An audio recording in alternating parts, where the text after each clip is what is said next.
Deixa o pessoal acabar de chegar.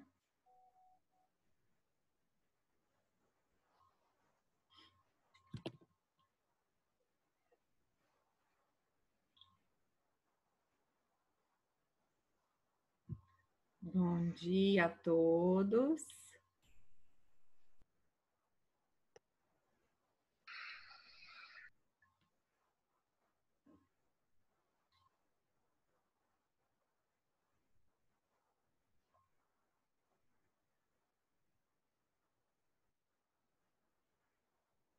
Bom dia, todo mundo entrando.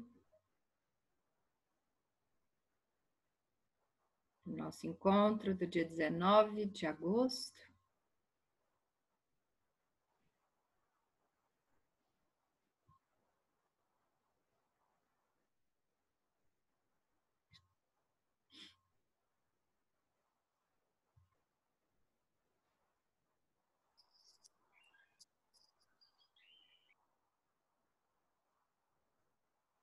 Bom dia, gente.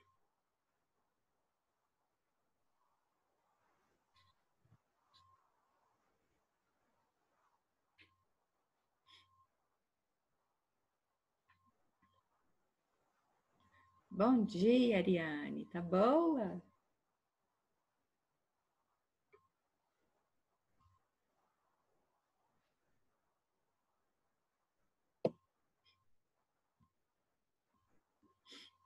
Só mais uns minutinhos, tá, gente? Eu tô joia, e você? Graças a Deus. Tudo caminhando.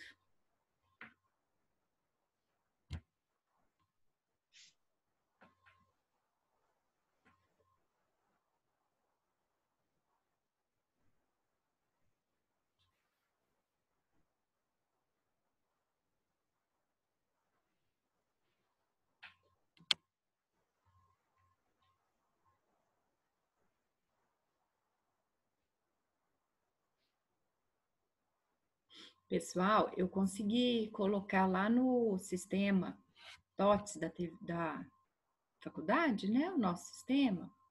Eu lancei lá já o conteúdo que a gente já estudou, com os links das aulas gravadas.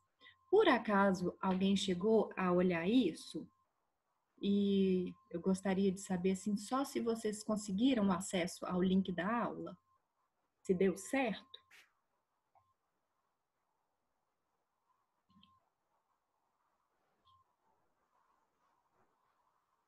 Depois, se vocês puderem. Você colocou que dia, Paulo? Eu coloquei na semana passada. Sabe? Sim. Então eu devo ter conseguido. Agora eu tô sem o computador aqui. Mas eu acho que eu consegui, sim. Depois vocês Porque conferem. domingo eu mexi lá, tirei tudo de lá. Sim. Ah, então tá, porque a gente fica sem saber se vocês estão conseguindo acessar, né?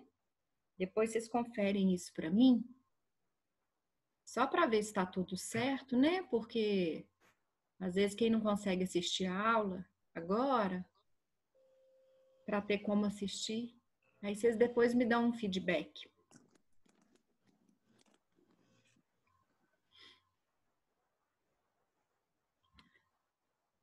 Bom dia a todos.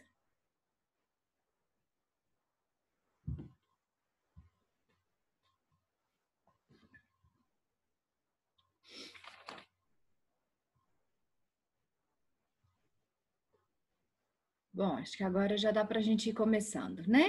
Nós vamos começando devagarzinho. Muito bem-vindos a todos.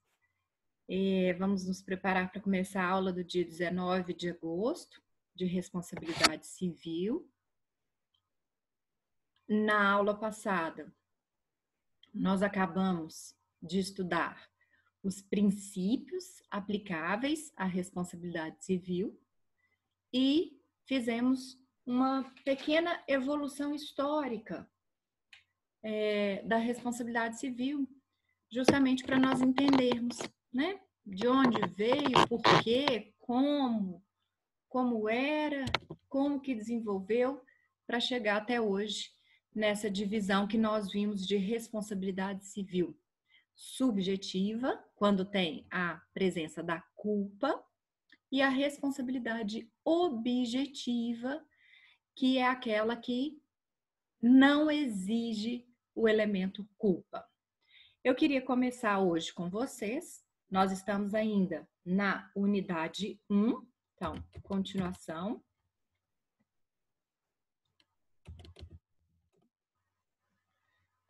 Unidade 1.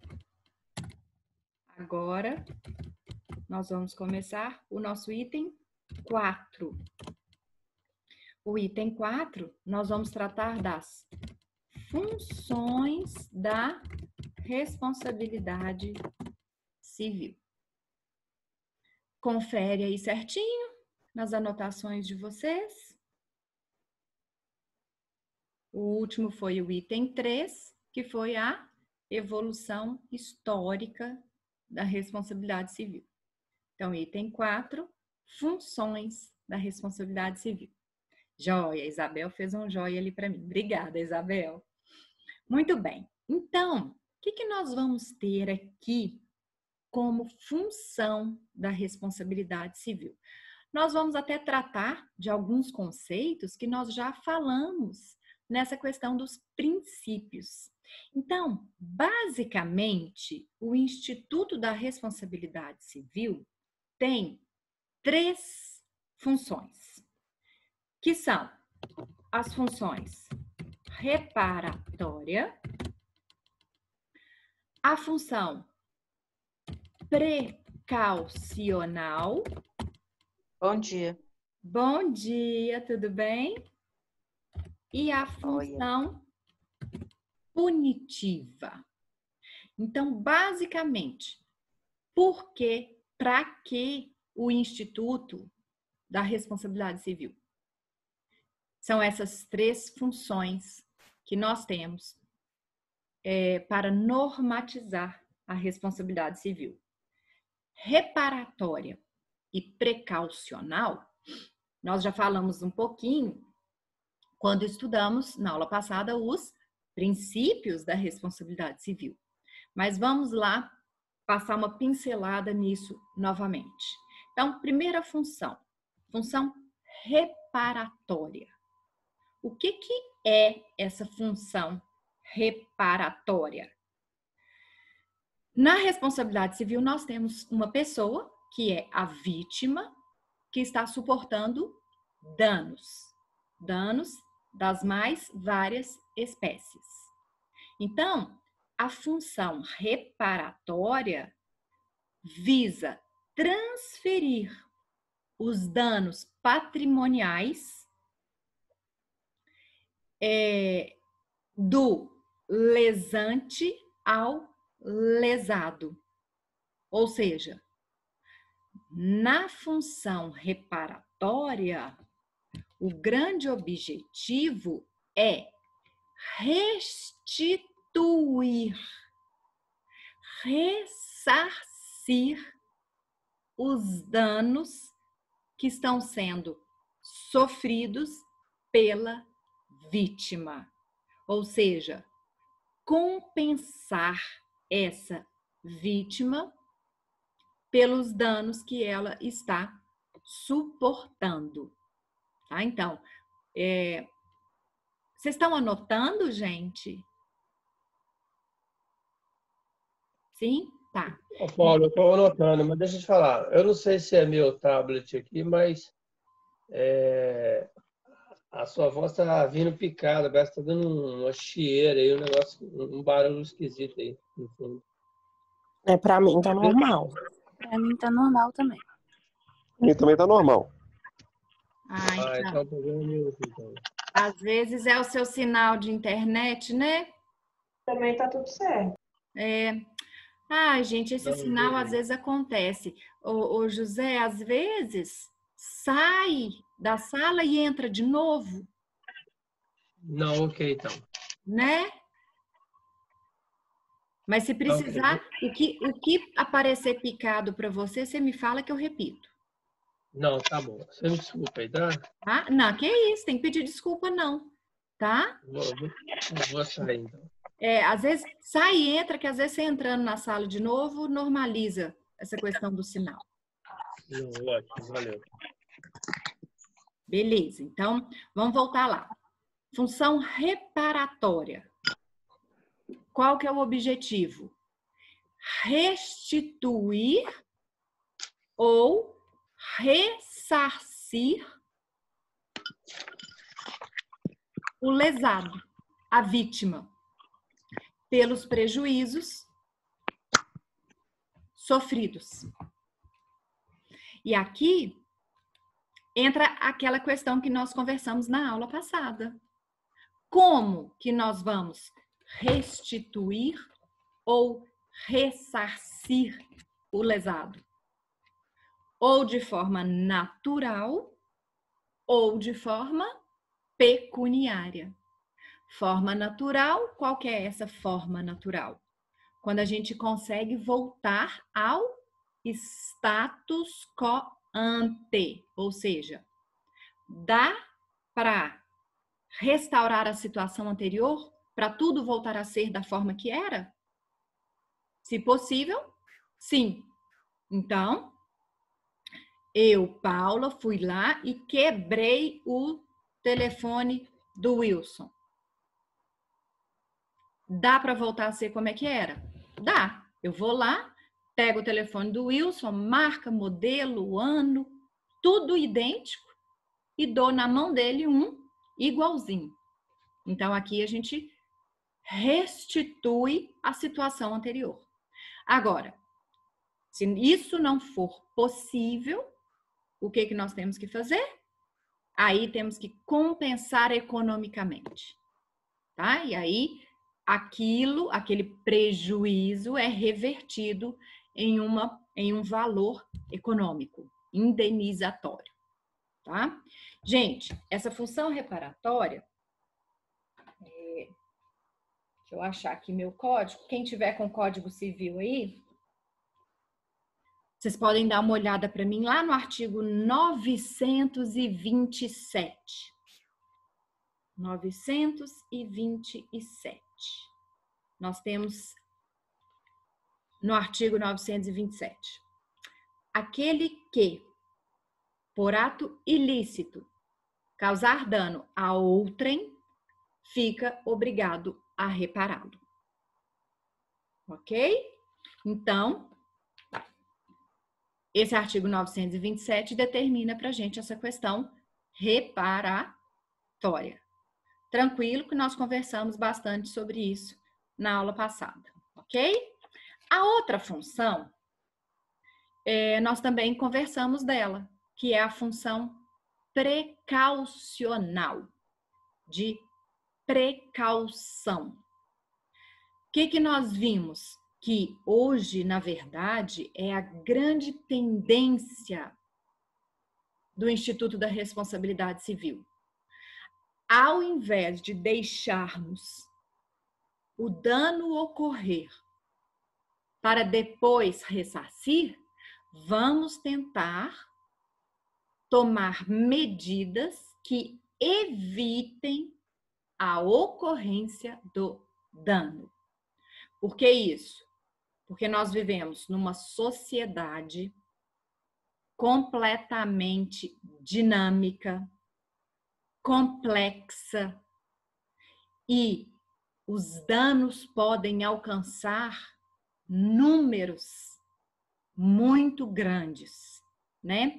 Nós conversamos um pouquinho sobre a questão da Baker, né? A questão lá de Brumadinho, ou seja, é muito mais proveitoso, lucrativo e seguro para a sociedade tomarmos atitudes que evitem ocorrência de danos, justamente por causa da massificação das relações jurídicas, sociais, né? Então, tudo que pudermos fazer para evitar a ocorrência do dano trará uma efetividade maior do que compensar ressarcir um dano já acontecido. Como que nós podemos precaver? Como que a função precaucional atua? Principalmente através de uma regulamentação satisfatória, normatização, ou seja, termos normas eficazes e não só termos as normas, mas fiscalizar a aplicação dessas normas e, se elas não estiverem sendo cumpridas, punir. Tá? Então, o grande pulo do gato aqui na função precaucional é evitar a ocorrência do dano. Como? Criando normas, aplicando essas normas, fiscalizando e, se necessário, punindo pelo não cumprimento dessas normas. Né? Talvez esse seja um grande problema do nosso país, né? Porque normas boas, leis boas, nós temos sim, mas às vezes a fiscalização e a punição ainda deixa a desejar, né? Então, essa seria a segunda função precaucional. E, finalmente, vem a terceira função. Essa terceira função, que é a função punitiva, vocês vão perceber a diferença clara entre, vão pegar o ordenamento jurídico brasileiro e peguem, exemplo, Estados Unidos. Com certeza vocês já viram, ouviram e leram as questões indenizatórias nos Estados Unidos, muitas vezes atingem patamares enormes. Nos Estados Unidos, a gente encontra facilmente indenizações milionárias. Por quê? Lá nos Estados Unidos a gente encontra isso e aqui no Brasil as indenizações às vezes são tão pequenas que parece que nem efeito faz. Porque os Estados Unidos aplica essa função punitiva da responsabilidade civil, o que nós, brasileiros, ordenamento jurídico brasileiro, ainda estamos longe de aplicarmos a função punitiva.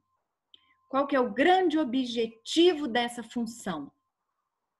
A função punitiva tem um caráter pedagógico. Pedagógico para ensinar ao ofensor que aquilo que ele fez é errado. Então, nós vamos colocar na indenização a ser paga um plus a título de punição, para ele aprender que ele não pode fazer de novo, mas não só ele, para ensinarmos também para a sociedade que quem faz aquilo que aquele ofensor fez, leva uma punição. Então, o caráter pedagógico da função punitiva vem tanto para o causador do dano, individualmente, bem como para a sociedade. Pessoal, não sei se alguém aqui já teve alguma ação de danos morais. Essas questões corriqueiras que a grande maioria passa de questão de sinal de internet, que corta seu sinal e você fica sem e te causa danos, ou questão de telefonia, ou questão bancária, taxas e corta sua conta, ou cobra sei lá, cobra alguma coisa na sua conta que não deveria. Alguém aqui já passou por alguma situação dessa que precisou propor uma ação indenizatória? Ninguém? Tá. Muitas vezes a gente deixa até de lado, professor, que a gente já tem na cabeça que não vai ganhar nada. Carla, isso infelizmente acontece mesmo, né? Porque você pensa assim, que encheção de saco eu tô passando, mas se eu for levar isso para o Poder Judiciário e tarará, a encheção de saco vai ser maior ainda.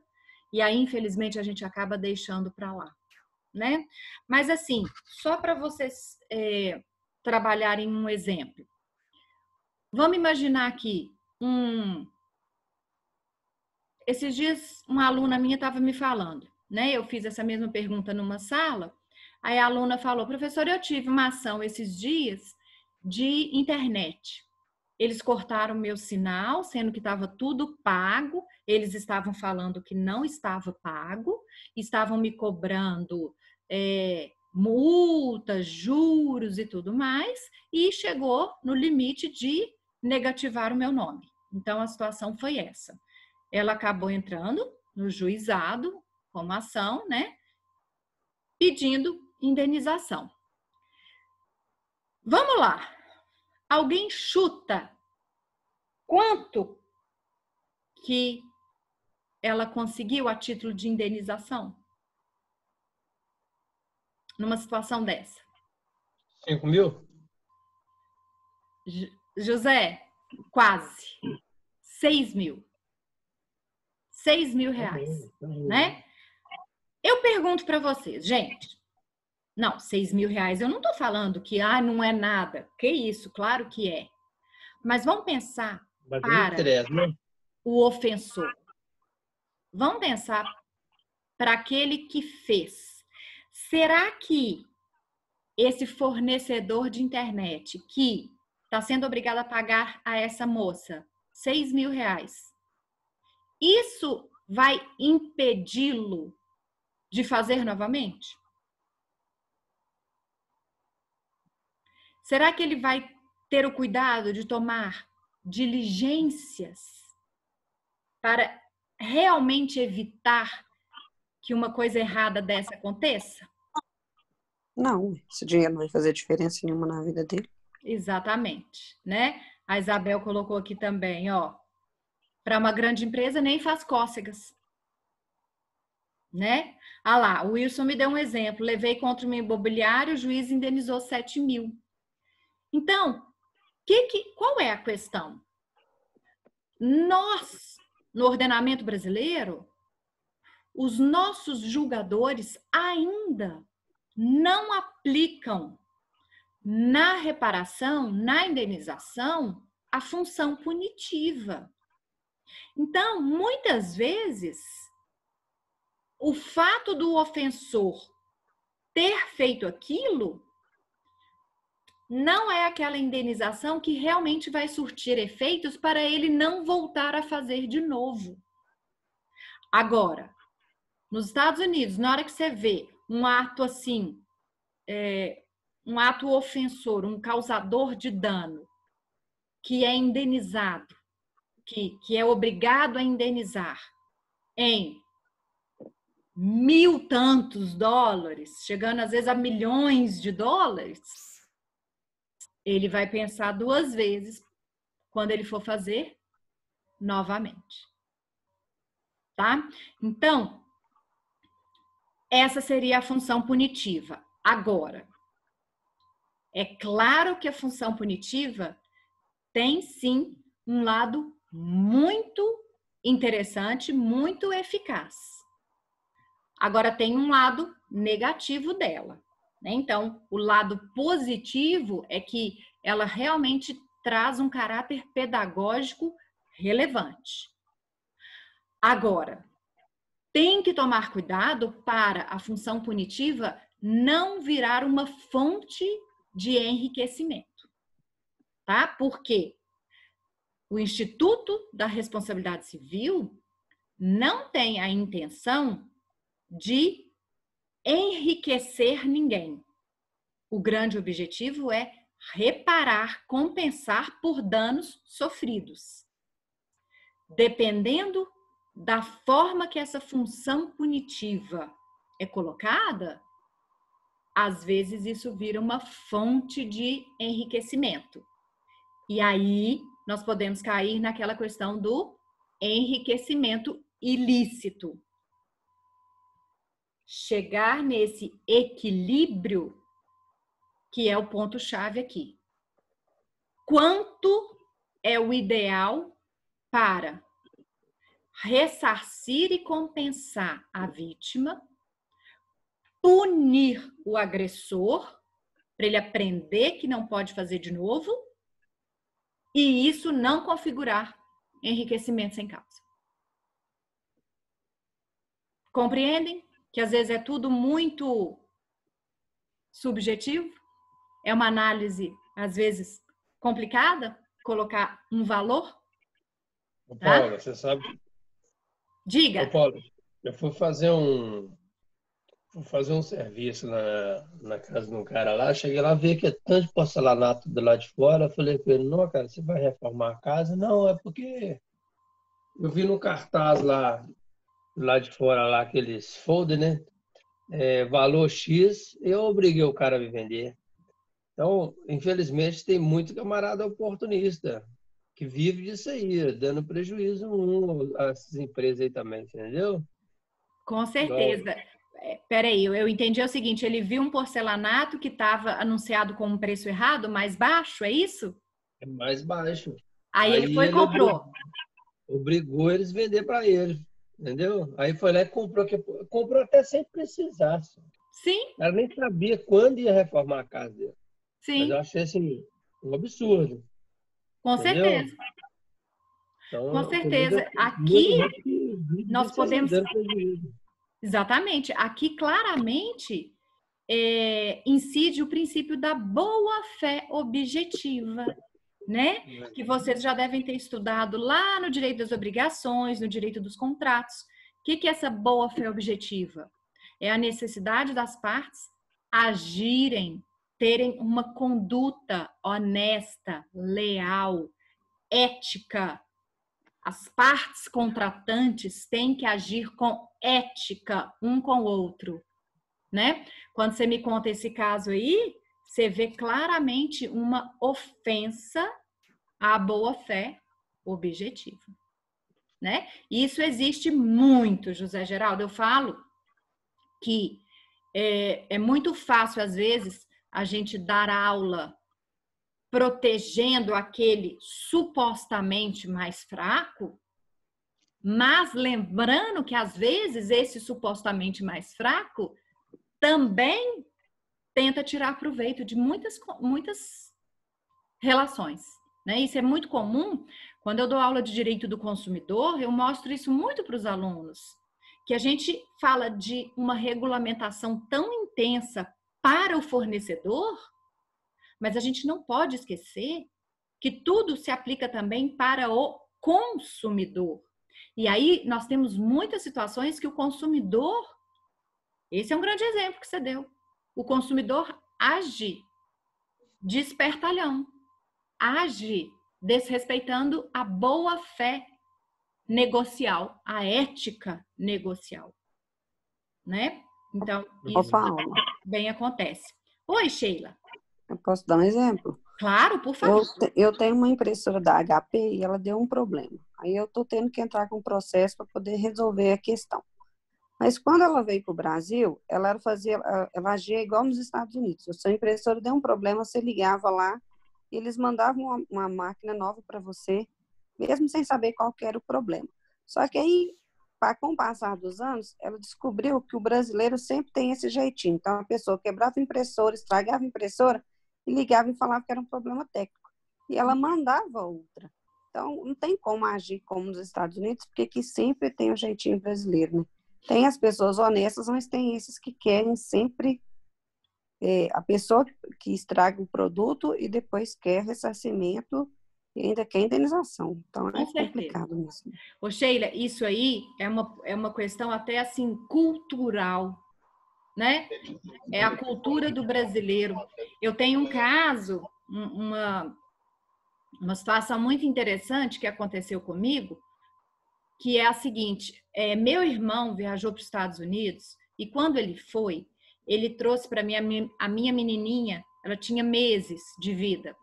Ele trouxe para mim uma botinha para ela de neve, praticamente, sabe? Era uma bota muito quente para ela usar. O que acontece? Quando a botinha serviu na minha filha, que ele trouxe maior, era verão aqui no Brasil. Então foi impossível usar, porque era de neve mesmo.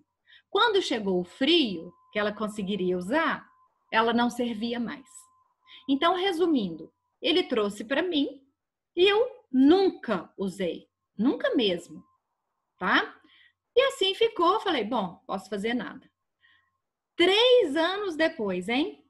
3 anos depois, meu irmão foi novamente nos Estados Unidos, não foi no mesmo lugar que ele comprou, mas eu falei, leva e vamos ver, quem sabe você consegue.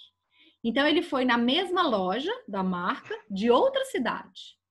Chegou lá, contou essa história verdadeira, né? Aqui, a loja não teve dúvida. Não tinha mais nota fiscal, não tinha nada, só tinha a botinha na caixinha fechadinha, só. Eles não tiveram dúvida, falaram, tá aqui, custa tanto, vai lá, você tem o crédito de tanto na loja, pode pegar o que você quiser. Por que eles fazem isso? Porque eles sabem que lá ninguém vai criar uma situação para tirar vantagem. Então é uma questão da própria cultura, né? Se fosse aqui no Brasil, correria o risco de usar a bota e depois falar que estragou alguma coisa com a finalidade de trocar, né? Justamente porque falta ainda no consumidor essa visão de ser também honesto, leal e ético nas relações jurídicas. Professora, Diga. mas eu acredito que isso tem um fundamento histórico.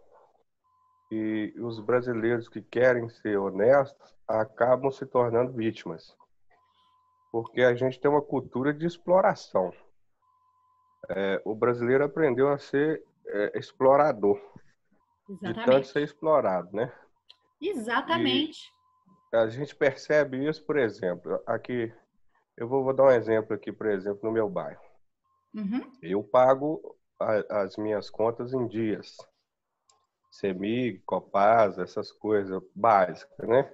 Sim. Mas eu percebo na região que pelo menos uns 30%, 40% de pessoas, isso incluindo até pessoas de boa condição, por exemplo, comerciantes e tudo mais, que faz o gato tranquilamente. Sim. Né? Tem gente que compra sem nota e são pessoas de condição, são pessoas que têm clareza, né, intelectual. Sim. As pessoas que não têm tanta clareza intelectual, elas são mais honestas. A gente percebe isso, que elas têm mais receio de fazer coisa errada. Concordo com você. Isso em qualquer circunstância, em qualquer camada social, a gente percebe isso. Uhum. Que as pessoas mais simples, elas são mais honestas. Uhum. As pessoas mais esclarecidas é que fazem isso. Por exemplo, esse exemplo que o Geraldo deu aí, sim, a gente percebe que o rapaz ele tem um esclarecimento a respeito da lei para fazer isso. Com certeza. Ele sabe que se tiver uma propaganda X, ele pode cobrar aquilo. Exatamente. E ele fez o uso do direito dele e no caso aí, não é ele que está errado, quem está errado é a empresa que fez Sim. a propaganda enganosa, né? No caso dos Estados Unidos, eles partem do pressuposto de que todos são honestos e também não existe essa exploração. Exatamente. Por exemplo, no caso da impressora que a menina deve ter comprado aí, uhum. ela deve ter pagado umas 4 impressoras em uma que lá nos Estados Unidos a pessoa compra. Exatamente. É muito barato para eles, né? É, Aqui a gente vive uma vida de exploração. Então, quando é uma pessoa que já tem uma clareza e tem uma estirpe para poder ser desonesto, ela aproveita e faz. E são muitas pessoas, viu? Não É. são poucas, Nossa, não. Wilson, é muita gente. isso. Tipo assim, tem uma coisa que é engraçada, que é isso que o seu Wilson falou. Você vê pessoas ricas que às vezes devem milhões, assim, devem muito dinheiro, e elas continuam, tipo assim, andando de jatinho, gastando muito dinheiro, mesmo estando devendo muito. Enquanto uma pessoa pobre, tipo assim, deixa de pedir, sei lá, um sanduíche que quer comer para poder pagar uma conta, assim, para poder andar na Exatamente. linha. E É. tem uma coisa que é assim, lá nos Estados Unidos, os bens materiais, eles são tão acessíveis que, tipo assim, se torna ridículo pensar que uma pessoa vai na loja para poder ganhar um crédito como se isso fosse Exatamente. vantagem, sabe? Porque, Exatamente. tipo assim, é a mesma coisa de pensar que pra gente você vai, sei lá, fingir que seu pacote de arroz abriu para poder ganhar um crédito de R$ 3 no supermercado. É a mesma coisa de Uhum. pensar que, tipo assim, não é vantagem, É. sabe? Porque Exato. lá os bens materiais são muito acessíveis. Exatamente.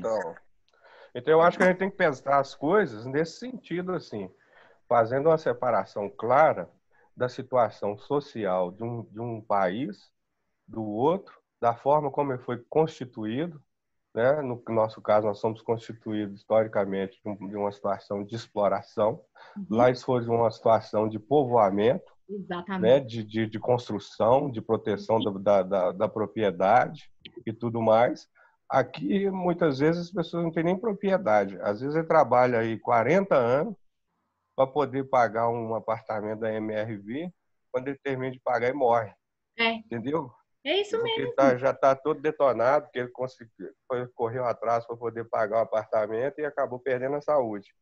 Então, é uma situação complicada comparar Estados Unidos com o Brasil. Eu Sim. acho que a gente tem que comparar as situações brasileiras com as situações brasileiras. Sim. Esse é meu ponto de vista, entendeu? Não, eu concordo com você plenamente. Professora, Eu só fiz assim um exemplo para mostrar para vocês o que seria a aplicação dessa função punitiva, né? Que Uhum. aonde ela surte efeitos. Agora, é claro que nos Estados Unidos a função punitiva surte efeitos porque a sociedade é diferente, a educação social é diferente, a E cultura a senhora, é diferente, a senhora né? percebe o seguinte, com a função punitiva aqui no Brasil, as empresas e quem tem mais condição continua explorando, não é? E o governo explora Uhum. de uma situação de encargos e as empresas exploram elevando os seus custos. Sim, E quem paga o custo é o consumidor final, acaba pagando esse custo aqui, que com é bem diferente da sistemática dos Estados Unidos, né? uhum. Que o povo, o sistema vive para servir o povo. E Aqui não, o povo vive para servir o sistema. Então é exatamente. bem diferente. Então eu acho que a gente tem que, como advogados, né, tentar mudar essa situação que eu acho até irreversível, viu? Porque um dia o cara falou assim, numa situação dessa de punitiva, né? Uhum. Perguntando por que ele estava roubando na licitação. Ele falou assim, enquanto o governador estiver roubando, eu vou roubar também. Aí, pois é. Entendeu? Então, o cara não se deu, a situação punitiva para ele não resolveu nada. Não, Entendeu? é, Porque ele falou assim, enquanto fulano estiver fazendo isso, que devia representar a gente, eu também vou fazer. exatamente. É. Ô, E gente, às vezes a gente quer culpar, por exemplo, uma pessoa que passa. Olha, pessoal, às vezes uma pessoa não tem a noção do que está acontecendo. Às vezes eu passei ali perto do metrô e geralmente tem um pessoal vendendo umas coisas ali da Sadia e coisa assim de comida, entendeu? sim, É coisa que se você for comprar no supermercado é caro. sim. E você pode olhar a validade, está dentro da validade, está tudo e tal. Aí o que a gente conclui? Que aquela carga que estão vendendo ali, provavelmente é carga roubada, porque Sim. não tem do cara vendendo aquele preço, Uhum. sabe? Mas as pessoas mais simples passam ali e compram. não é que elas estão contribuindo conscientemente com o roubo, mas elas estão aproveitando, sabe? E no aproveitar, elas estão contribuindo para que mais pessoas morram por causa de roubo de carga. Exatamente, Wilson. Você Eu, tem toda a razão, né? é É assim, uma sensação muito assim, eu sou tão explorado que eu não ligo também de explorar. exatamente. Professora, E aí vai esse vício. Oi. eu concordo com o seu Wilson. E realmente, hoje, no caso até desse cara do porcelanato, por exemplo, eu te dou aqui um exemplo claro e que aconteceu. Na Leroy Merlin, você chega lá, aí tem alguns anúncios lá fora. Beleza, a gente estava precisando até comprar uns materiais de construção aqui para nossa casa.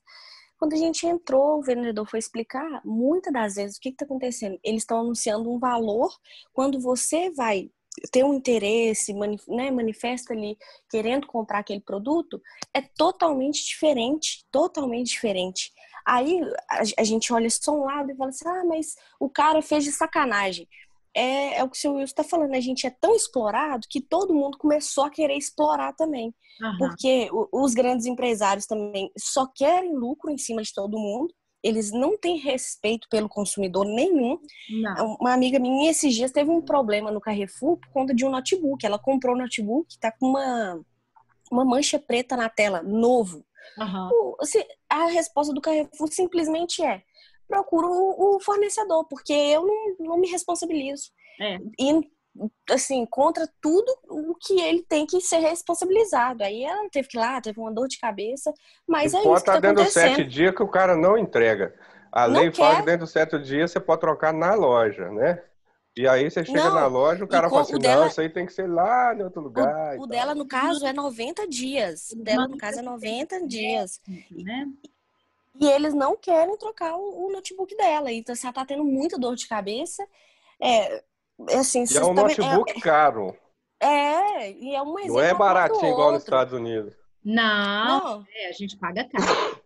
aqui pra gente comprar um notebook, a maioria das pessoas, quem tem, assim, porque chega a ser uma coisa tão absurda, que é quem tem a condição de comprar, porque, assim, tem um caso de uma outra amiga que ela é bem humilde, nem notebook ela tem condição de ter. Olha, é uma coisa, eu fico indignada com isso, porque uma pessoa não ter condição de ter um notebook para estudar em casa, é um absurdo, é um absurdo. Aí as pessoas parcelam, vão lá, todo mês honrar com o seu compromisso e ainda recebem uma coisa estragada. É revoltante. É revoltante. É sim. Mas o que as empresas fazem? Elas pegam ponta de estoque e fazem ofertas. Aí as pessoas que estão juntando uma graninha falam assim, não, agora é a minha chance. E vai lá comprar a ponta de estoque, e geralmente ponta de estoque você sabe como é que é. O pessoal manipula, mexe, abre e tal. Nossa, é terrível. E aí o pessoal vende aquilo para as pessoas, sabe como é que é? É É uma igual o senhor estava exploração falando. danada. É igual o senhor estava falando, seu Wilson. Por exemplo, você falou sobre licitação, você pode pegar aí, tem gente que tem uma extrema competência para trabalhar, não consegue passar, porque tem alguém ali por trás fazendo algum trambique para conseguir o serviço mais caro, né? Que a gente sabe que ele vem super faturado. Sim. E quem tem a condição de fazer aquele trabalho e às vezes realmente precisa, porque aquela empresa é um ganha-pão para ela ali, não consegue. É isso mesmo, gente, infelizmente, né? Infelizmente, nós temos muito o que aprender ainda nessa questão de consumidor, responsabilidade civil. Nós temos muito. Aqui, bom dia, tudo bem? Tudo bem? Joia. O que eles estão falando aí é o brasileiro em questão de você falar que ele vê a oportunidade dele para levar vantagem, ele faz, é a questão desse auxílio emergencial. Essas promoções são fruto disso. O pessoal está deixando, às vezes, de se alimentar para poder adquirir algo que eles não têm acesso, comprar celular, notebook. Então, o pessoal está pegando, igual o senhor Luiz falou, em questão de pegar produtos que são mostruário ou peças que têm, sei lá, leves defeitos para poder vender, e o pessoal embarca mesmo, porque tem acesso a essas coisas. E assim, não só isso. Você vê que tem muita gente que não teria direito ao benefício, mas acho que são 15 situação a mais. encaixou na lei, pede. Verdade. né? Por exemplo, eu conheço mesmo uma pessoa que ela está trabalhando, está ganhando bem, só que ela não está com carteira assinada, né? O famoso não está fichada. Ela pediu auxílio falando que estava desempregada. Conseguiu. Tem pessoas até de outro país. Pois é, Não, né? ô Nilza, você está Então, falando olha, sobre olha o que auxílio? revoltante, né? Não, supermercados, se você observar supermercados, tipo assim, quando o pessoal não tá podendo, já tá na época de sacar o dinheiro, que o pessoal já não tá frequente no supermercado, o preço do supermercado, os produtos tá um. Quando sai o auxílio, que o pessoal não tem como sacar, que eles têm que ficar indo lá comprar, o preço no supermercado tá um absurdo. Eu fui lá, eu fiquei assustada. É isso mesmo. É isso mesmo, Sara. Né? Você tem toda As Professora, lojas todas, professora, arrumaram até forma, loja de roupa, onde eu compro, eu fiquei chocada. Ela falou, tô dando jeito, já coloquei para passar auxílio emergencial. Quer dizer, eu falei, gente, o trem é para professora, uma função de sustento, né? Pois Porque é. a ideia inicial é essa, e olha o rumo que está tomando. nesse Exatamente. caso aí, ó, do auxílio emergencial, eu percebo o seguinte, que toda a sociedade vai ter malandro. Sim, Agora, o controle, ele deve ser feito de quem está oferecendo o auxílio. isso aí. Eles não têm controle, eles não sabem quem é quem. Não. Na verdade, atualmente estão cadastrando as pessoas que outrora eram indigentes ou inexistentes, Isso aí. né? É isso. Então, estão descontrolados, né? Como diz aquela música, está descontrolado. O O Brasil controle vive tem que vir de quem oferece. Por exemplo, a pessoa encaixa, mas ela deve levar o auxílio. Eu conheço essa pessoa, né? Porque tem Receita Federal, tem tudo, e as pessoas tá tudo descontrolado. Então a pessoa aproveita mesmo. Quem é aproveitador vai aproveitar. Isso aí chama-se inefetividade do serviço. É, Serviço mal prestado, né? exatamente. Ou seja, E aí quem vai pagar essa conta aí, vocês podem esperar. é nós, nós. O consumidor final. Eles estão claro, dando 600 para todo mundo aí, mas daqui a pouco vai começar a estourar isso lá na frente. com certeza. Quem vai pagar isso aí, igual, por exemplo, quem paga a conta da Copasa são as pessoas honestas. Exatamente, né? Então, realmente é muita coisa errada, né, gente? É muita coisa errada. Agora, como o Wilson começou lá, não é de agora, isso é histórico, né? Isso é desde a época da colonização do Brasil. Então, é muita coisa que a gente tem que caminhar ainda para conseguir mudar, né? E aí, essa questão essa função punitiva, igual eu mostrei para vocês, ela surgiu realmente nos Estados Unidos. Então, ela aparece muito com a expressão em inglês, tá? Vou colocar aqui para vocês, ó, que são os punitive damages, tá? É a função punitiva. E aí, eu separei aqui para vocês, eu vou abrir, compartilhar uma tela minha. Apareceu aí para vocês a minha tela? Apareceu. Sim. Olhem só para vocês verem. Isso aqui eu estou no site do TJ de Minas. Só para vocês verem alguns julgamentos. Olha o que nós temos aqui, ó. Apelação civil, ação indenizatória, cominatória, atraso na entrega de obra, dano moral, quantum reparatório. Aí vem lá. Criticada pela doutrina mais atualizada, a concepção que imprime finalidade punitiva à indenização por danos morais, o chamado punitive damages, não se compatibiliza com o artigo 944 do Código Civil, consoante o qual o arbitramento do quanto indenizatório deve nortear-se pela extensão do dano. Eu mostrei para vocês esse artigo na aula passada, mas vamos lá nele de novo? Artigo 944 do Código Civil. Ele determina assim, ó, a indenização mede-se pela extensão do dano. Então, ok, a indenização tem que ter relação com dano. O que o desembargador está decidindo aqui? Que a função punitiva não está ligada à extensão do dano. Então, não se aplica a função punitiva nas questões indenizatórias, tá? Vamos ver aqui algum outro.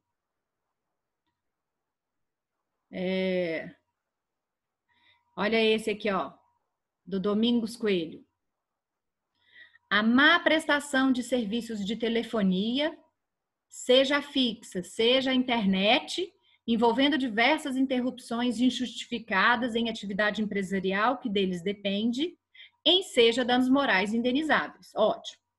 Para a fixação dos danos morais, tem a doutrina, bem como algumas leis no exterior, delineado parâmetros para efetiva determinação do quanto nos sistemas denominados abertos, ou seja, que deixam ao juiz a atribuição.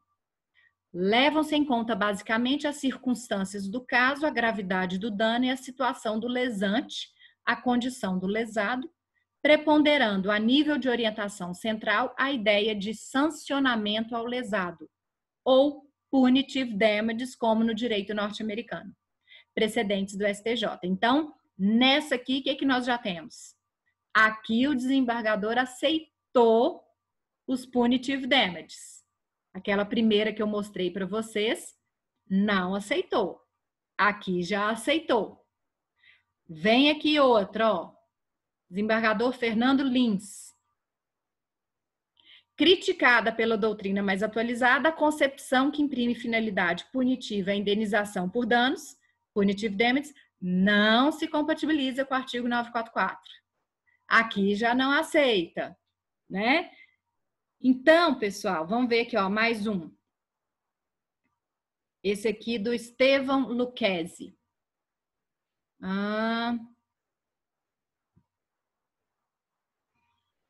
Não, essa aqui a gente vai ter que abrir para ver o que está falando. Vamos ver alguma mais. Estou querendo pegar um outro desembargador aqui. Eu quero demonstrar para vocês. Ai, peraí que saiu, gente.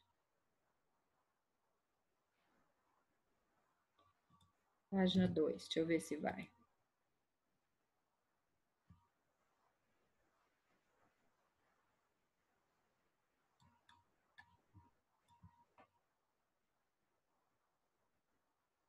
Vamos ver mais alguma aqui, ó. Fernando Lins de novo. Muitas decisões, tá vendo?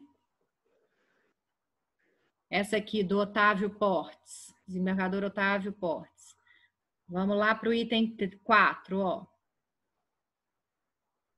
Item 3, na verdade. Atualmente, a doutrina brasileira, por exemplo, Salomão, Rezedé, além da natureza compensatória da vítima, tem reconhecido também a função pedagógica ou de desestímulo em face do próprio réu. Essa segunda função punitiva, com reflexos em alguns julgados da jurisprudência do STJ, teoricamente é traduzida no que se convencionou chamar teoria do desestímulo, oriunda do Instituto do Punitive Damages Doctrine do direito norte-americano. Tá? Então, aqui ele já aceitou também a aplicação da teoria dos Punitive Damages. Agora, se nós abrirmos aqui o julgado, nós vamos perceber que muitas vezes eles aceitam a aplicação dos punitive damages, só que o valor ainda não faz com que essa função punitiva seja eficaz. Porque para a função punitiva surtir efeitos, o valor tem que ser alto. Não adianta, vou aplicar a função punitiva, então, ao invés de arbitrar R$5.000 de indenização, vou arbitrar 8. Vai fazer diferença? Não vai. Tem que ser um valor que realmente faça a pessoa pensar que, se ela fizer de novo, aquilo ali vai pesar. Entendeu? Para ela se sentir desestimulada a fazer aquilo novamente. Deu para entender, pessoal? Alguma dúvida? A minha dúvida, na verdade, nem é dúvida, né? É a percepção brasileira. A gente tem uma situação de punitiva, mas que na prática muitas vezes não funciona. Exatamente. A gente vai perceber o seguinte: nós estávamos fazendo a ponderação do pessoal aí que está recebendo 600, mas a gente não pode perder a visão de pessoas que ganharam milhões com esses enganos de respiradores aí, de venda e compra de respirador, e que provavelmente não vai dar nada para eles. Com certeza. Então, quem está vendo aqui de baixo, ele fala assim: se não deu nada para eles, eu não quero nem saber, eu vou dar meu jeito. Exatamente. Tá, entendeu? Então, é uma coisa que perdura no ar. É isso mesmo, Wilson. A função punitiva, ela tem que ser de fato. Ela tem que igual nos Estados Unidos. Né? Michael Jackson se deu mal, hein? Né? E, entre outros, né? Que a gente viu, aquele outro também, do lutador lá, esqueci o nome dele. Entre outros, né? Que dá alta. Lá a lei é igual para todos. Isso aí. Vacilou, vai pagar. Isso aqui aí. Vacilou, vou ver se vai pagar. Entendeu? Com certeza. Entendeu? E é isso, isso é uma doença na sociedade, porque causa exatamente isso aí que você falou. Se não deu nada para o outro, eu vou ficar aqui sofrendo. Pagando a dívida para ele. Sustentando os demais? Eu vou garantir o meu.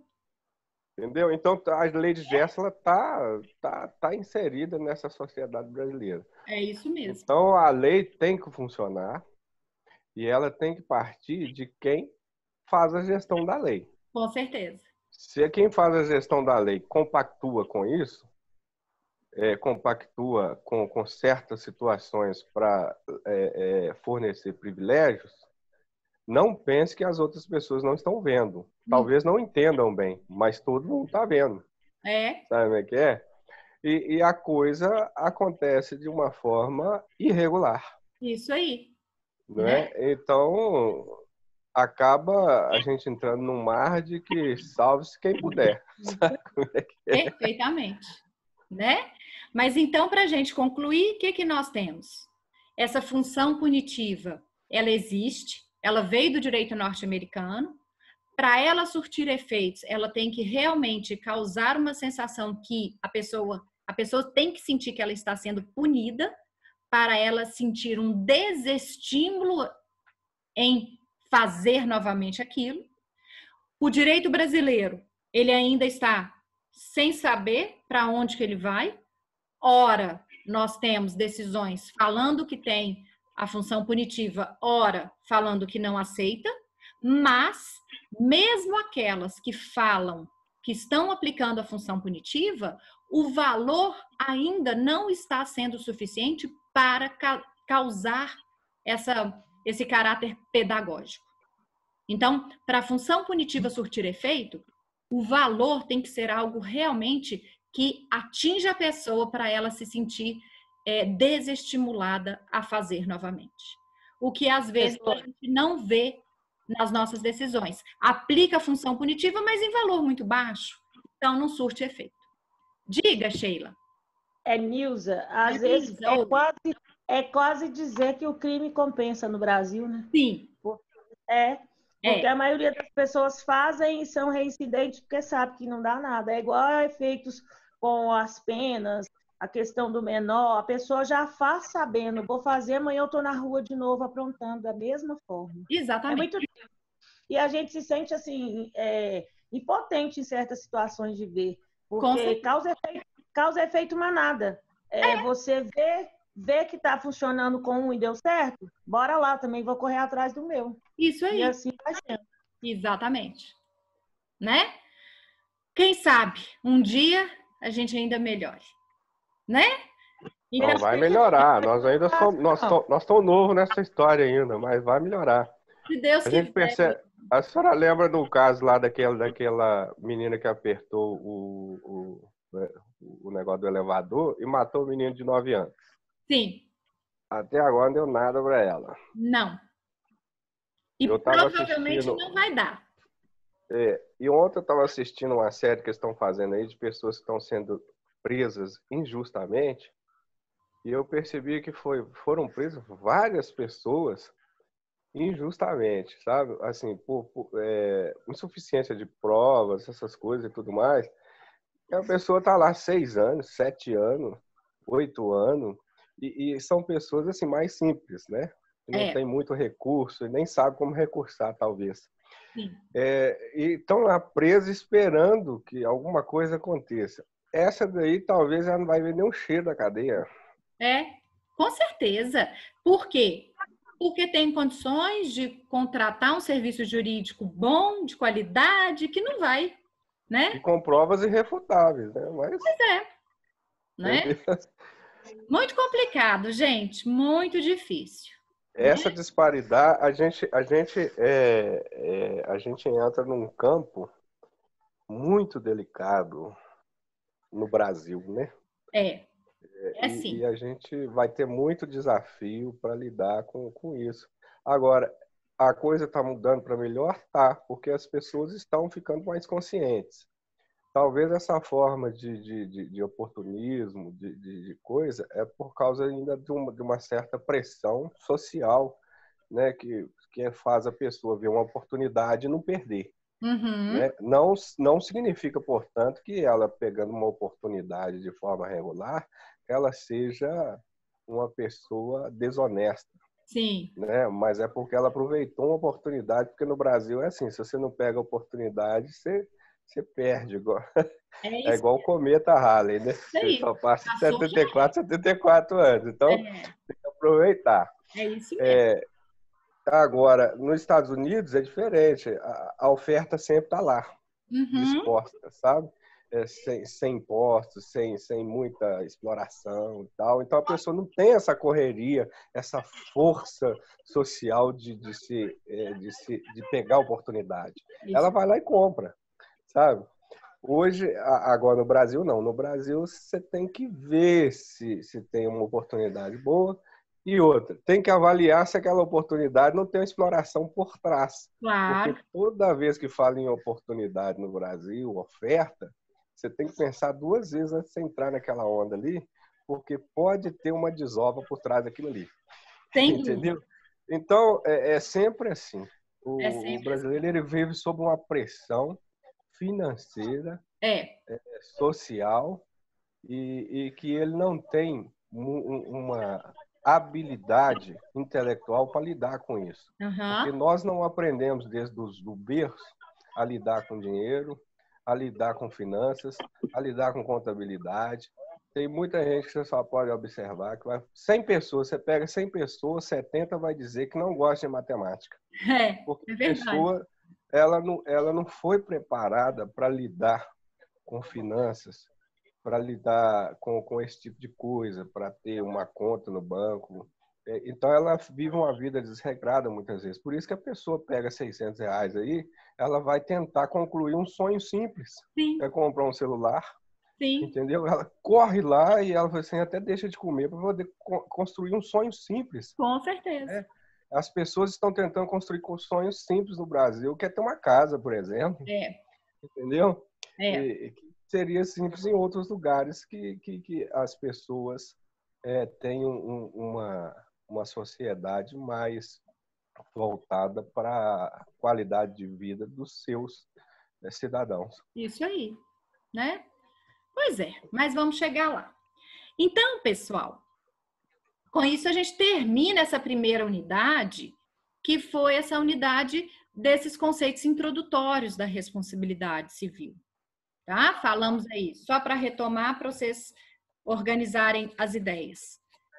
Temos um conceito, falamos dos princípios da responsabilidade civil, analisamos a questão histórica e agora as funções da responsabilidade civil. E aí vamos começar a conversar um pouquinho da unidade 2. Professora Paula, você só repete para mim aquela função reparatória lá, que quando o bem retorna ao estado normal, inicial? Sim. Qual que é? A função... Você usou um termo, acho que em inglês, eu acho, a fala. O que foi? Não. Latim. O termo em inglês é da função punitiva. Essa que eu coloquei, é a outra. Qual que é a palavra? Eu esqueci, eu só comecei a anotar o início. Em inglês? São os punitive damages. É isso. Eu coloquei aqui no chat, tá vendo? Uhum. Punitive damages. É a função punitiva.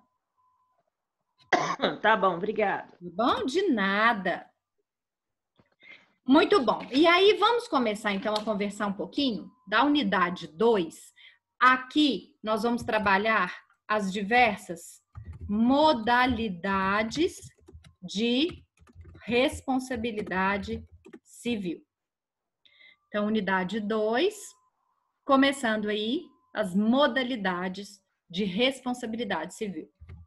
Primeiro tópico, nós vamos trabalhar na chamada responsabilidade negocial e extranegocial.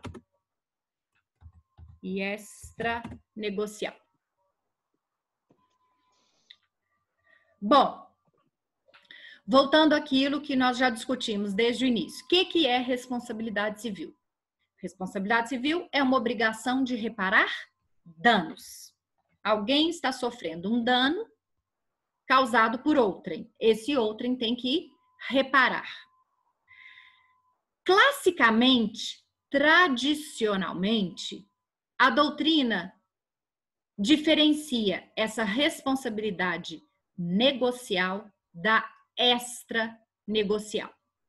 Vamos entender primeiramente a negocial. Cuidado com os outros nomes que podem aparecer. Responsabilidade negocial também é chamada de responsabilidade contratual ou também responsabilidade obrigacional. Então, são esses três nomes que vocês podem encontrar: negocial, contratual ou obrigacional. E aqui é muito simples. Nós temos um negócio jurídico, um contrato ou uma obrigação entre as partes. E o que acontece?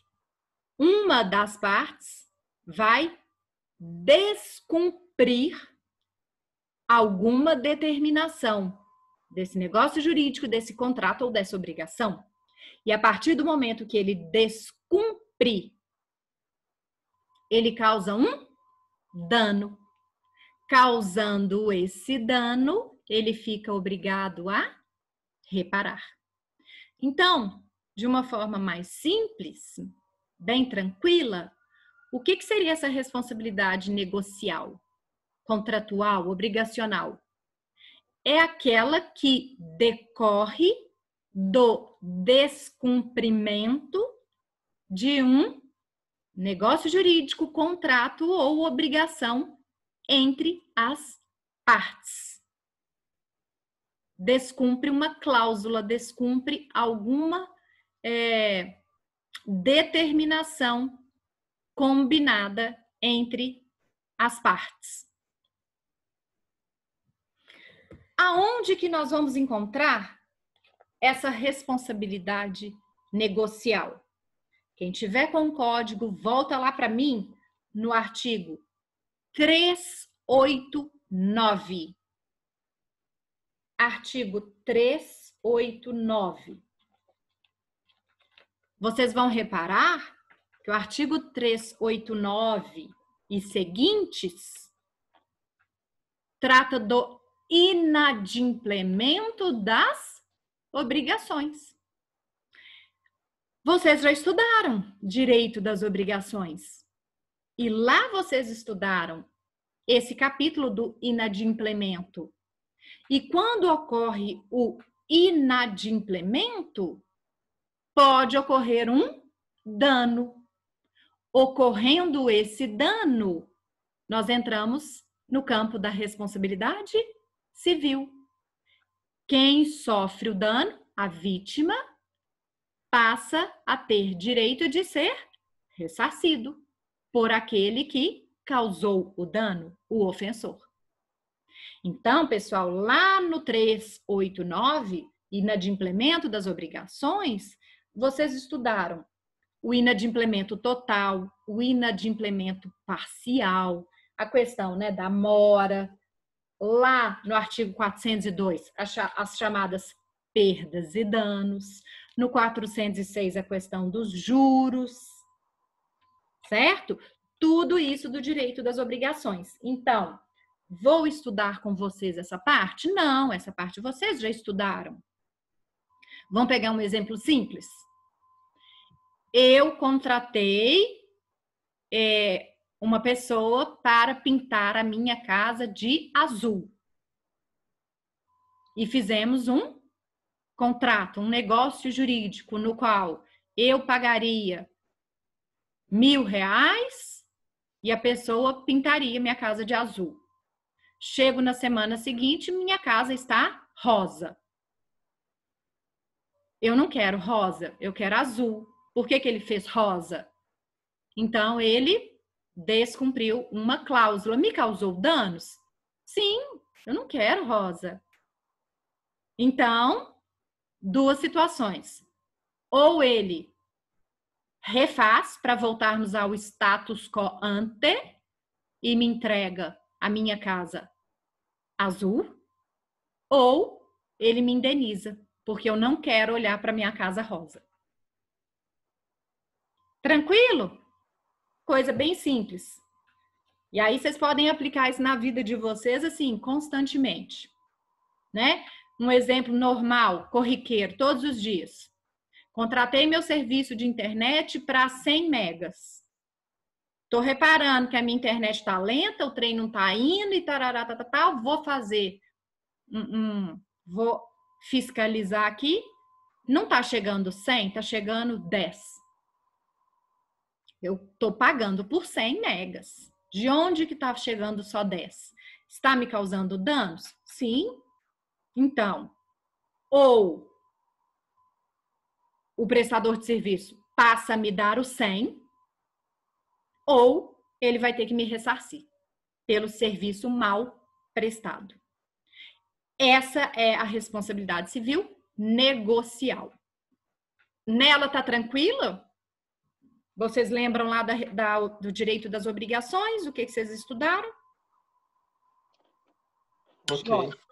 Professora, você pode repetir para mim o conceito que você falou? É aquela que decorre do A descumprimento? responsabilidade negocial ou negocial ou contratual ou obrigacional é aquela que decorre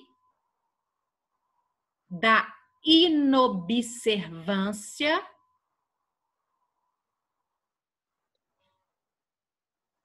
de uma relação obrigacional entre as partes.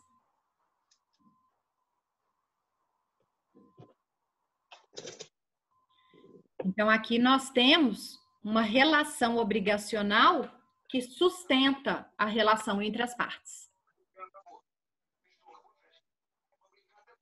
Ok, obrigada. De nada. E aí, temos agora a segunda modalidade, que é a chamada responsabilidade extranegocial. A extranegocial, vocês também vão encontrá-la com o outro nome. Ela é chamada também de aquiliana. Extranegocial ou aquiliana. O que nós temos? Lembram quando eu mostrei para vocês na aula passada a evolução histórica da responsabilidade civil? Eu falei para vocês da chamada Lei de Aquília. A Lei de Aquília foi aquela lei criada na época do direito romano que determinou que Uma pessoa seria responsável por um dano quando ela agisse com culpa. Então, a lei de Aquila trouxe essa questão da análise da culpa para o campo da responsabilidade. E aqui, gente, é muito importante nós entendermos esse elemento culpa. Porque quando você diz que a responsabilidade é extranegocial ou aquiliana, não existe entre as partes uma relação jurídica anterior. Então, olhem a diferença. Eu contratei o José para pintar a minha casa de azul. Paguei a ele R$1.000. Em uma semana, ele me entregaria o serviço. Chega uma semana depois, a minha casa está rosa. Eu sofri um dano? Sofri, porque eu não quero essa cor. O que fundamenta o meu dano? Uma relação jurídica anterior entre eu e o José. Então, nós já tínhamos uma relação e dessa relação vem um dano. Ótimo. E na responsabilidade extranegocial ou aquiliana? Alguém sofre um dano causado por outrem. Mas entre essas partes não existe relação jurídica nenhuma. As pessoas sequer, muitas vezes, conhecem. Mas alguém sofreu um dano. Tá? Então, vamos imaginar. A pessoa está no ponto de ônibus esperando o seu ônibus chegar para ir embora para casa. Um motorista no seu carro, na rua, embriagado e em alta velocidade, passa em frente, perde o controle do veículo porque está em alta velocidade e embriagado, e ao perder o controle do veículo, sobe em cima do passeio e alcança essa pessoa que está no ponto de ônibus, causando danos. Essa pessoa quebra as pernas e os braços. Pergunto: a pessoa que estava no ponto de ônibus sofreu um dano? Sim. Esse dano foi causado por uma outra pessoa? Sim, motorista do carro. Entre o motorista do carro e a pessoa do ponto de ônibus, existia uma relação jurídica? Não, nenhuma. Mas um causou danos ao outro. Então, surge aqui o dever de reparar. Esse dever surge por causa de uma relação jurídica anterior? Não. Surge por quê, então? Porque nós temos, por vivermos em sociedade, nós temos aquilo que chamamos de dever genérico de não causar danos a ninguém. É o dever genérico imposto pelas normas jurídicas. O simples fato de nós vivermos em sociedade sob várias normas jurídicas que nos regulamentam, isso já nos traz implicitamente o dever de cumprir essas normas para não causarmos danos a ninguém. A partir do momento que nós descumprirmos esse dever genérico imposto pelas normas, se nós causarmos um dano, nós estamos obrigados a repará-lo. Então, o que esse motorista fez? Ele deveria estar em alta velocidade? Não, descumpriu uma norma jurídica. Ele devia estar dirigindo embriagado? Não, ele descumpriu uma norma jurídica. Então, o dever genérico de não causar danos, o dever genérico imposto pelas normas jurídicas em geral, foi descumprido, causando danos. Então, surge aqui a chamada responsabilidade civil extranegocial, que também é conhecida como responsabilidade aquiliana. Tá? Então, para quem gosta de colocar um conceitozinho, o que é essa responsabilidade aquiliana? É a responsabilidade que surge pelo descumprimento do dever genérico de não causar danos imposto pelas normas jurídicas.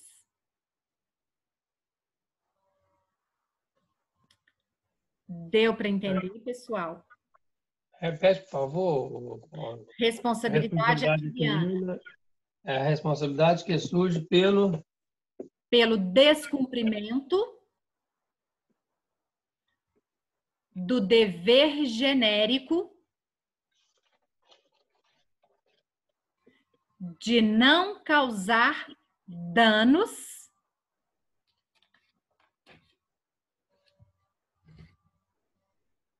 imposto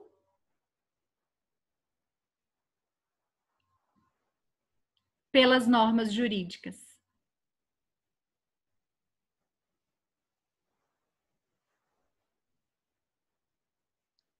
Professora, Sim. ontem um cidadão de 74 anos pegou um carro, tomou algumas e passou pela 381 na contramão, acabou colidindo de frente com um outro carro lá. Cai dentro desse exemplo que a senhora está falando, hein? Perfeitamente. Com certeza. Responsabilidade aquiliana. Porque você tem que pensar o seguinte: esse senhor aí de 70 anos que fez isso, tinha uma relação jurídica com a pessoa que ele atingiu? Nenhuma. Relação jurídica nenhuma. Mas causou um dano, não causou? Sim. Por que ele causou esse dano? Porque descumpriu o dever genérico de não causar danos imposto pela vida em sociedade. E então, fica obrigada a reparar. Ô, Paula, não estou querendo sair fora, mas uma pergunta bala, você me responder um segundinho só, não quero sair fora, não. Não, pode perguntar. Esses danos aí, igual, por exemplo, o cara bateu no meu carro e não quis pagar, eu tenho um prazo determinado para mover uma ação contra ele? No caso de prescrição? Sim. Sim. José, olha só. Prazos prescricionais nas relações de direito civil, você sempre vai encontrar nos artigos 205 e 206 do Código Civil, tá? Lá no 205 e 206, nós temos os prazos de prescrição. E aí você vai ter que encaixar a sua situação a uma determinação. No caso de ações de reparação civil, você vai lá, você está com o Código Civil em mãos? Tô. Vai para mim, por favor, no 206, parágrafo 3º. 206, prescreve. Parágrafo 3º. Em 3 anos. Inciso... Espera aí só um minutinho.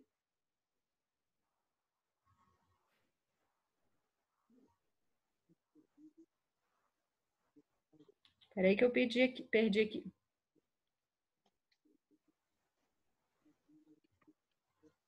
Inciso 5. 206, parágrafo 3º, inciso 5. Em 3 anos, inciso 5, a pretensão de reparação civil. Tá, beleza, ótimo. Certo? Então, o prazo prescricional para uma reparação civil aí seria de 3 anos. Obrigado, viu? De nada. Então, pessoal, deu para entender isso aqui? Agora, vamos colocar uma ideia definitivamente nas nossas cabeças. É a existência. Então, olhem só. Item. Vou colocar aqui, vou criar o item do dano. Pessoal, uma coisa é muito importante. na responsabilidade civil? É a existência do dano. Não existe responsabilidade civil sem a existência de um dano. Isso é uma das grandes diferenças entre responsabilidade civil e responsabilidade penal, tá? Na próxima aula, se não for na próxima, na seguinte, nós vamos falar muito dessas diferenças entre responsabilidade civil e penal. Olhem para vocês verem a diferença. Vamos imaginar, Wilson, vamos pegar esse exemplo seu. O senhor de 70 anos tomou umas, pegou a 381 na contramão e bateu no outro carro, né? Causando danos. Causou danos a alguém, certo? Certo. Então, ele tem obrigação de reparar? Claro, com certeza. Por quê? Descumpriu o dever genérico de não causar danos. Agora, muda a situação, Wilson. Vamos imaginar que esse mesmo senhor de 70 anos pegou seu carro, chapiléu, bebeu umas, pegou a 381 na contramão, mas, graças a Deus, ele entrou na contramão, ninguém atingiu ele, ele não atingiu ninguém e, graças a Deus, saiu. Pergunto, existe responsabilidade civil aqui?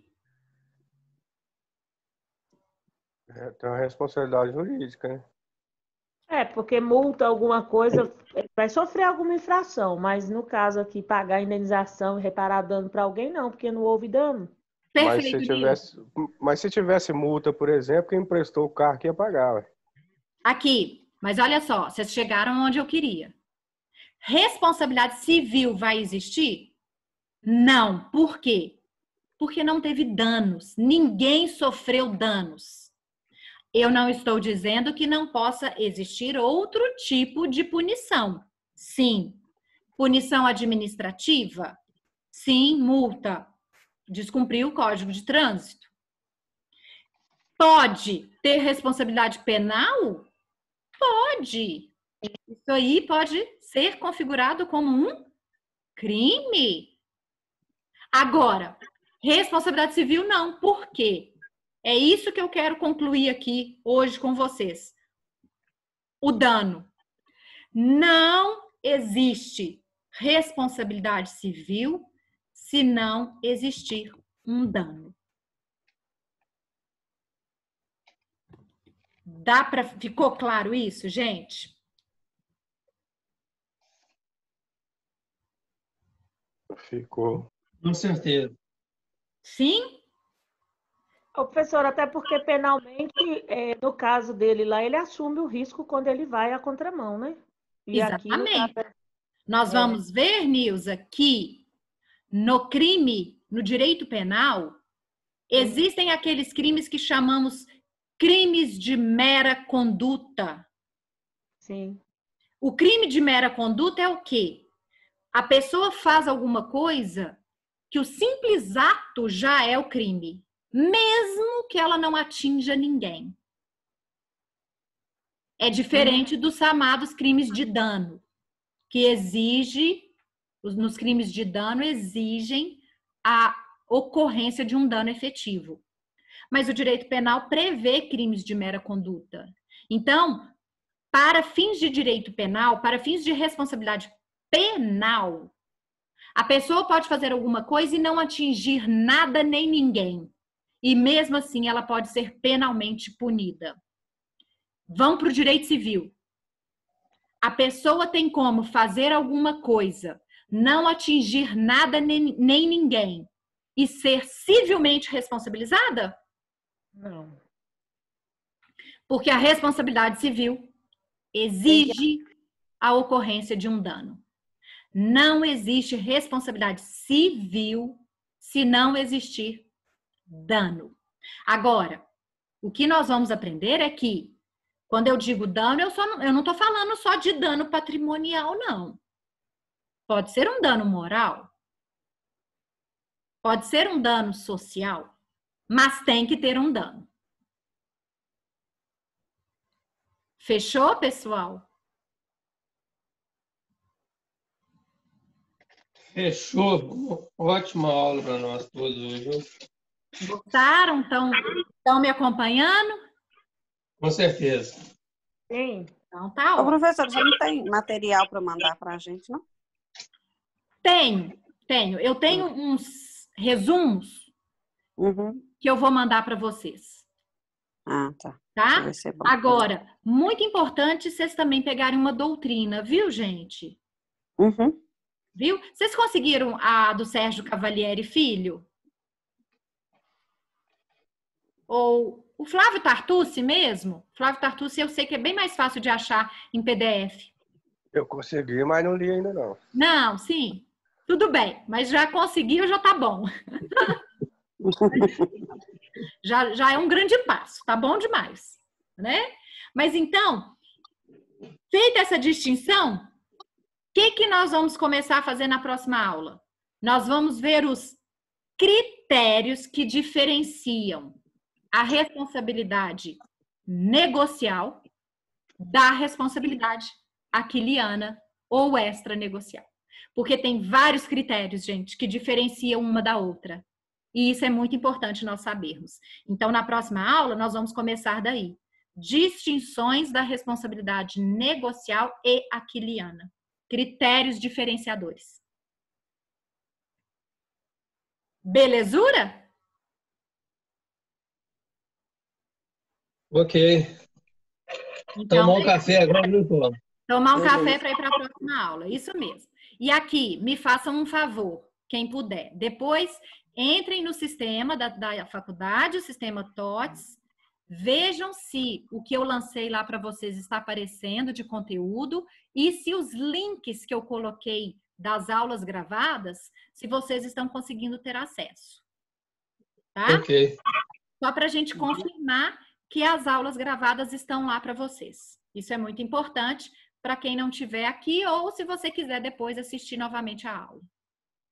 E aí depois, na aula que vem, vocês me dão um retorno. Uhum. Combinado? Então, muito obrigada pela presença de vocês. Bom resto de semana, boas aulas. Nos vemos quarta-feira que vem.